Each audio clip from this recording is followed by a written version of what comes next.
It has been over 2 years since Pastor Zachary Carey, Skyline alum, OUSD graduate, started SAVE, an organization that has been on the streets of Oakland rallying against violence in our community.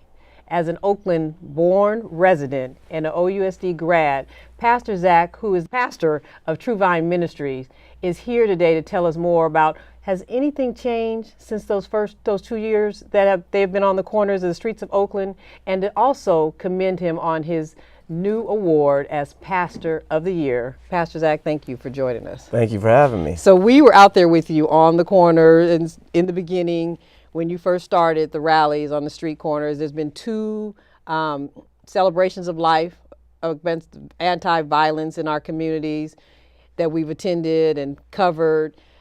What changes have you seen in doing all this work in the community, and what more needs to be done? Well, after the first rally, what we wanted was to increase the lighting in the city. Well, that's been done. We had that done, got that done, and I think more people in the community are talking about the violence. I think that's the most important thing, is to have a conversation about the safety of every resident in the city of Oakland, not just some. Right, because the numbers are startling. It's like 5% of the residents here, or even if they are residents here, but 5% of the population are causing all the violence in our community. So there's another 95% that aren't standing up. It's really 2%. It's even 2% now. 2%. So there's so many of us that aren't out there speaking against us, taking back our community. But I thank you for your leadership and being there on the corners. But what more can we do? I believe that in order to change an environment, you have to change the conversation. And so the conversation in Oakland and in most urban cities in America is that the violence is acceptable, and that if I say something about it, then I'm a snitch or I'm telling on someone. But I think this is about the safety of all citizens, and that all citizens have to say something, and not only say something about the violence, they have to do something about the violence. And after the second rally march on City Hall, we came up with this slogan: say something, do something, say something about the violence. And since we've done that, this year we're running not as high as we have been the last 3 years or 5 years, but it's coming down a little bit, but more people are talking about the violence, and that's a good thing. So how do you want the city officials to work with your organization, or are you already working together to have a larger impact? We have a good relationship with them so far. I think what has to happen is that we have to put a lot of emphasis on this violence, because it's really a public health issue. It's not just really a Black or Hispanic issue. It's an issue for all of the citizens of Oakland. Everybody. Because, when you have violence impacts every area of your life. It impacts your property value. It impacts people not wanting to come do businesses in the city of Oakland. And we're trying to change that whole image of the city of Oakland. Oakland is a beautiful place to be. I've been here my whole life and I love it. And that's why I'm standing up to fight for my citizens, for my city, and for my community. So you've been in Oakland all your life.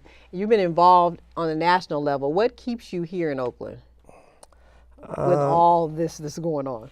My family is still here in Oakland, and I'm raising my children here, and I don't want them to experience the kind of violence that I experienced in my adult life. Oakland wasn't like this when I was growing up. That's true. But these last 30 years, it's just have gotten ridiculous, and it's just not Oakland. It's all of urban America. And I think all of us as citizens need to start saying something about this violence. Since 1976, we've lost 300,000 African Americans in this country, 240-some thousand African American men, and the rest African American women, and one non-gender specific. So I think in order for us to change this whole atmosphere, somebody has to say something. Young people got to stand up. Right. It can't just be the middle-aged adults. Young people are going to have to fight this battle, because it's their battle to fight. It's not really our battle. That's what I was telling my son. I said, it's your generation that really makes the change. The young people made the change. Dr. Martin Luther King was 39 when he died. So all that he did before he was 40.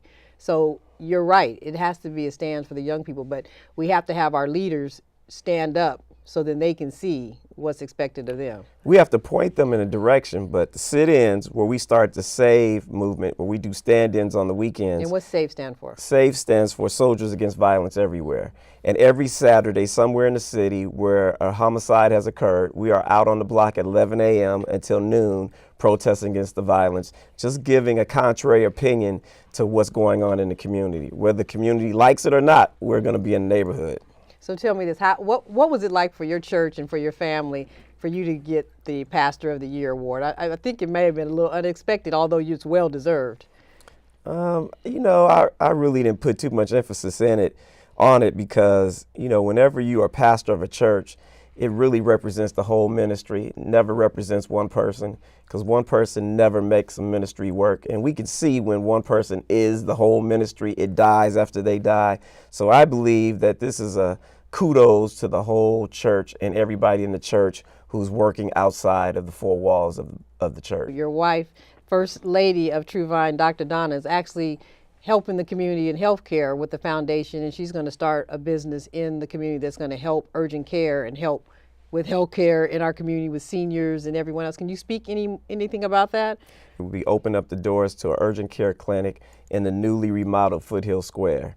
So it'll be servicing 300,000 people in that demographical area over there, and it's going to be a good thing because people won't have to go directly to emergency rooms to seek assistance for stitches or stuff like that. They can come directly to urgent care, and it'll save them a lot of money in the long run. Right. Congratulations on being Pastor of the Year. Thank you. You may be humbled about it, but I think that it is a remarkable accomplishment and well deserved. You've been doing a lot of great work at True Vine.